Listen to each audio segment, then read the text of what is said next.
dan selamat pagi. Salam sejahtera bagi kita semua.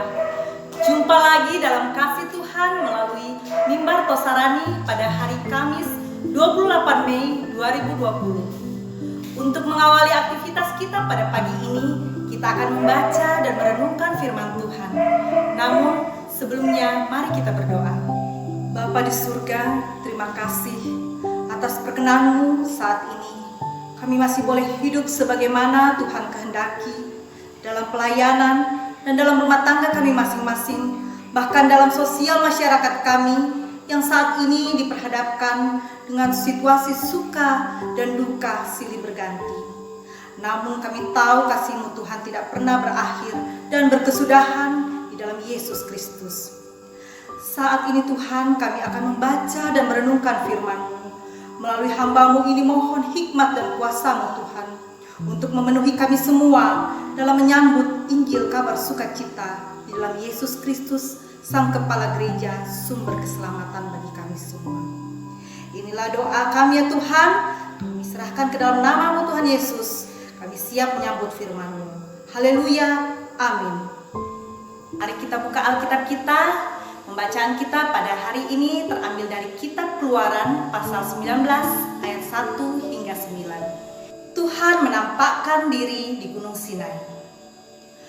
Pada bulan ketiga setelah orang Israel keluar dari tanah Mesir, mereka tiba di padang gurun Sinai pada hari itu juga. Setelah mereka berangkat dari Rafidim, tibalah mereka di padang gurun Sinai. Lalu mereka berkemah di padang gurun. Orang Israel berkemah di sana di depan gunung itu. Lalu naiklah Musa menghadap Allah dan Tuhan berseru dari gunung itu kepadanya. Beginilah kau katakan kepada keturunan Yakub dan kau beritakan kepada orang Israel. Kamu sendiri telah melihat apa yang kulakukan kepada orang Mesir dan bagaimana aku telah mendukung kamu di atas sayap Raja Laut dan membawa kamu kepadaku. Jadi sekarang, jika kamu sungguh-sungguh mendengarkan firman-Ku dan berpegang pada perjanjian-Ku, maka kamu akan menjadi harta kesayangan-Ku sendiri dari antara segala bangsa, sebab Akulah yang mempunyai seluruh bumi. Kamu akan menjadi bagiku kerajaan imam dan bangsa yang kudus. Inilah semuanya firman yang harus kau katakan kepada orang Israel. Lalu datanglah Musa dan memanggil para tua-tua bangsa itu dan membawa ke depan mereka segala firman yang diperintahkan Tuhan kepadanya. Seluruh bangsa itu menjawab bersama-sama, segala yang difirmankan Tuhan akan kami lakukan.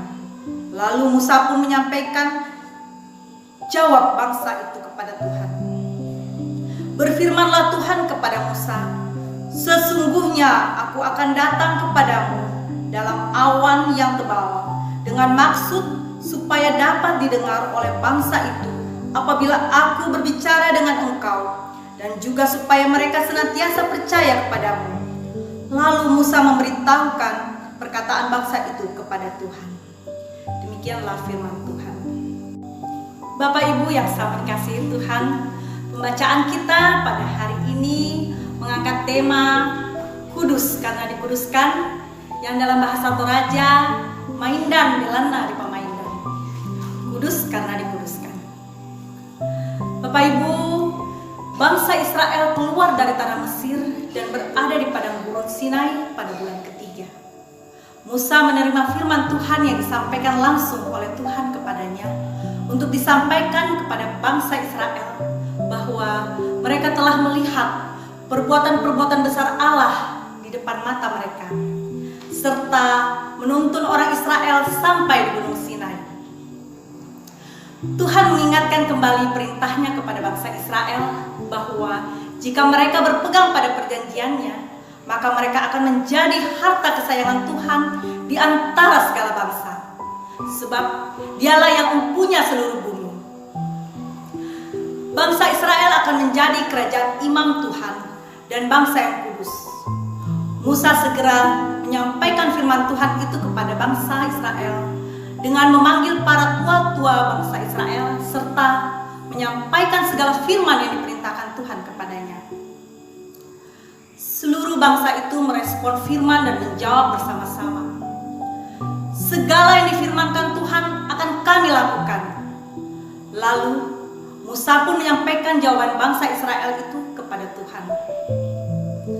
Tuhan berfirman kepada Musa bahwa Tuhan akan datang dalam awan yang tebal supaya dapat didengar oleh bangsa Israel bahwa Tuhan berbicara dengan Musa dan supaya mereka senantiasa percaya kepada Musa. Bagaimana dengan kehidupan kita, Bapak Ibu? Dengan cara apa kita merespon kebaikan Tuhan dalam perjalanan keseharian kita? Firman Tuhan menegaskan bahwa hendaklah kita terus menjaga kekudusan, hidup sebagaimana firman Tuhan kepada umat Israel untuk selalu menjaga kekudusan hidup. Tuhan menghendaki agar cara hidup kita setiap harinya selalu berkenan kepada Tuhan. Demikianlah firman Tuhan, kiranya dapat menjadi pedoman dalam kehidupan kita sehari-hari. Haleluya, amin.